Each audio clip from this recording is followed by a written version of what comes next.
Thanks a lot for waiting. I really appreciate it. Obviously happy about the win, but I think the thing I definitely want to talk about is Bob Driscoll. You know, I think this was a day for him. This is a win for him. He's a big reason why Providence College is in the position it is athletic-wise. When you look at the facilities, I remember coming on Providence College's campus as a young man and as a kid. And the facilities, whether it was Peterson Rec Center, trying to get in there and play high school, you know, to the facilities, but more importantly, the culture that has been built in Providence College athletics. I think it's a tribute to Bob's vision, his stubbornness to, you know, not accept no, and always driving to make us better people, better student athletes, and establish a culture that to me is one of the best in the country. When you look at a school that has 4,200 students to play at this level, to try to have the success is very, very competitive. And when you're in an area that's saturated with other schools, recruiting wise, you know, it's competitive. And I just want to say thank you to Bob. I want to say thank you to Kathy, Father Shanley, who's not here. You know, the alignment between athletics and the school is great. You know, they'll make a decision on who they want the next athletic director to be, but I think today is about Bob. And I just want to say thank you to the job that he's done. And he's one of my best friends in the world. So, the game is, I ain't answering no more damn questions, man, about Bob. I'm not. I'm kind of broken up a little bit about it. He brought me here, and it's tough. Today's game was really hard. We knew we were going to get an incredible challenge. They're very, very close to where they want to be. They're finally healthy. Hodges is a tough matchup. Harris, tough matchup. You know, and Enzi and Golden have been around.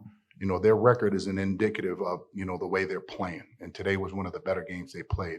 Laval's done a great job building their culture as well. I just was happy with our kids' resilience.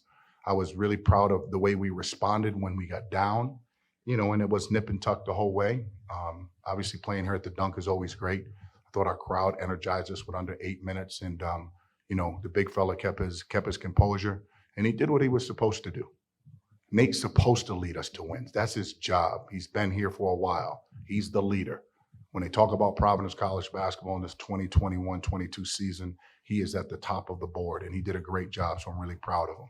Right? We got a couple of days before we face a really, really hard game in Cincinnati, but I'm going to take a step back. I'm going to take a deep breath and enjoy the moment and know that we have the best athletic director in the country, and we got to win for him on his retirement press conference.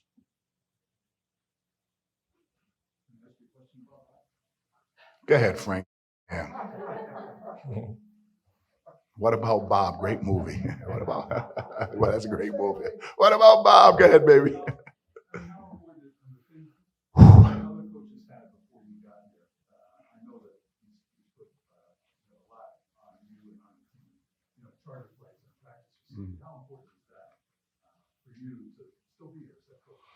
Well, when you're trying to, you know, when you're trying to compete at the elite level, and, you know, I think the other coaches prior to us coming, they were great coaches, Hall of Fame coaches, that have won championships, that have won.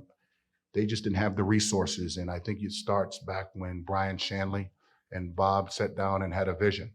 And without it, it's just hard to retain high-level players and coaches that are committed to the school. And that commitment gave Maurice and I the commitment to try to continue to move forward. Yeah, it's home, it's great and all that, but at the end of the day, you need the resources in order to try to compete at the highest level.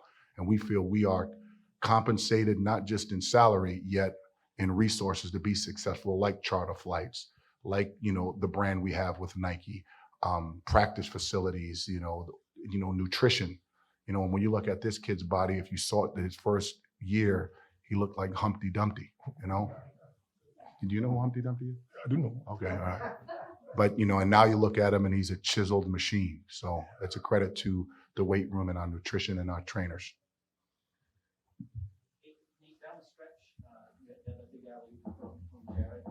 You had been out of the game a little bit. Boswell had really key points. What do you think when you come back? The game's still really tight. You know, well, I am the leader on the team, so I'm trying to go in the game and finish it. I got to do whatever coach wants me to do.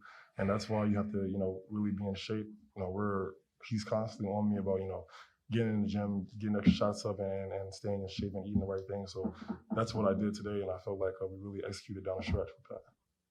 Remember that pass to Jared? Did you catch it? Oh, I knew I could catch that one. When I saw Jared running in transition, Justin was running behind me. I shoved Justin out the way. I was like, I'm catching this live. Hey, do you guys talk about you and Ed the way that you compliment each other to the bench that comes from the play, you fun and you close the game? Yeah. I mean, well, me and Ed, we're constantly fighting every day in practice. So Literally. we're fighting every day, literally fighting. So I'm happy to see him take it out on someone else in the game. So I'm really happy for Ed. He's done a lot with his body. He's really changed as a person and a player on this team. So I'm really happy for him.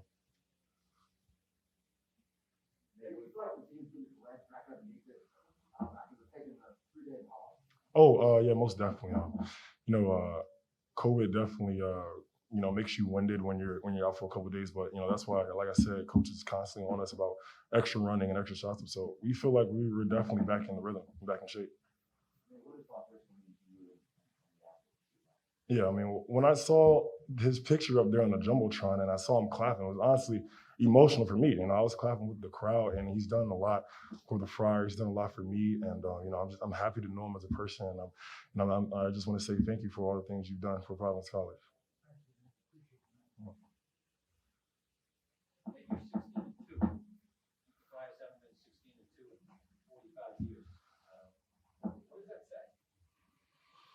I don't look at number 6 is better than 16. 6 conference wins so far. It tells you you're mature. It tells you made some adjustments personally, emotionally, programmatic wise to give yourself a chance to be special. We still got a long way to go, but where we are today, I think it's a credit to the players. It's a credit to the preparation emotionally, mentally. It's a credit to guys having buy-in, and everybody wants to play. And the guys who aren't are just as valuable as the ones who are out there participating with practice, getting the other guys ready. So nobody talks about the players who don't play, right? I want to make sure that our players who don't play understand how grateful I am as the coach and our staff helping us get ready to that point. But I just think it's a credit to the staff and to the players to staying dialed in and, next game mentality. And offensively, again, just a versatile attack like Thursday today, 6 players, 9+ points. I mean, what does it say about the evolution of the offense, as you guys continue to grow throughout the season? We look at that and, the other team has scholarship players trying to win and they scout just as hard as we do. And in the Big East, when you look at top to bottom, how close these games are and will come to, really well scouted. You got to play above your scouting report. I mean, everybody knows we're throwing him the ball. Nate hasn't taken a 3. Nate, I promise you, I'm going to get you a 3. I took 1 3. He got fouled. I did get fouled. Yeah. And it was a shot. All right. Sorry about that. I didn't mean to say that. I know we got kids in there, but it was a shot. But anyway, it just tells you, guys like playing with one another. And you all may feel this as well when you see kids having fun. And I told the guys in the locker room, they gave me energy at the end of the game. They wanted to run a certain thing to get him the ball. I had something in mind, and they basically told me, hell no, coach, run this. And when you got that level of buy-in coming from your players, it's not about what you're saying, it's about what they're feeling. And you as the leader have to understand that. It's not about what you're saying, it's about what the players feel.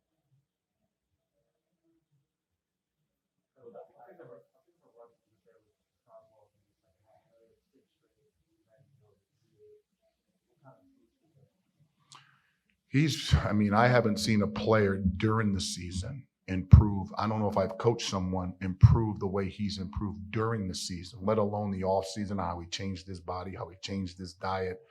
He's a totally different player, and he's playing with such confidence, and he has the confidence of his teammates. When they believe in you and you start believing in yourself, great things happen, and we have a 1-2 punch there that's just as good as any in our league, if not the country. So we need his contributions to continue to grow. But he's improved during the season more than anybody I've ever coached. All coaching, come on. No, It's every day. I mean, he works out really well, and I got to give Coach Battle a lot of credit with his overall. And he and Coach Blaney spend a lot of time with him before practice, after practice, coming to the dunk early when it's available for us to get down here. And then you got to play against him every day.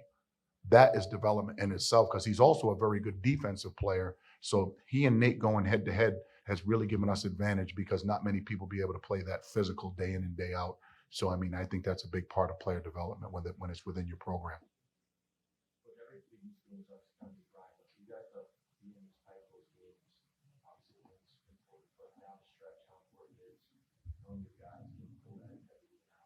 Well, we work on after timeout preparation every day in practice. It's just like a lesson plan by a teacher. You have to have a plan going in, and our players are really polished.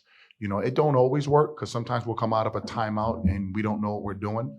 But for the most part, we come out of timeouts. We're one of the best teams in the country coming out of timeouts. We know the shot we want to get. We know who wants to touch it. So we work on execution. You got to be able to execute under duress, especially under 4 minutes. Coach, seems like Jared really brought that energy and intensity on both sides of the ball. What did you present?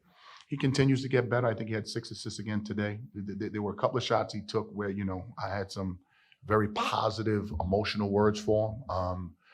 But again, he gives us something dynamic, and he's getting better and better. Another player getting better as the season goes on, and his confidence is really high. So again, just a great team effort. And again, when you look at our league, top to bottom, there's another big time game that's on Fox right now. We got to prepare for Xavier, but I'm going to take this day. I'm going to enjoy this day for my buddy. I got nothing else. God bless you guys.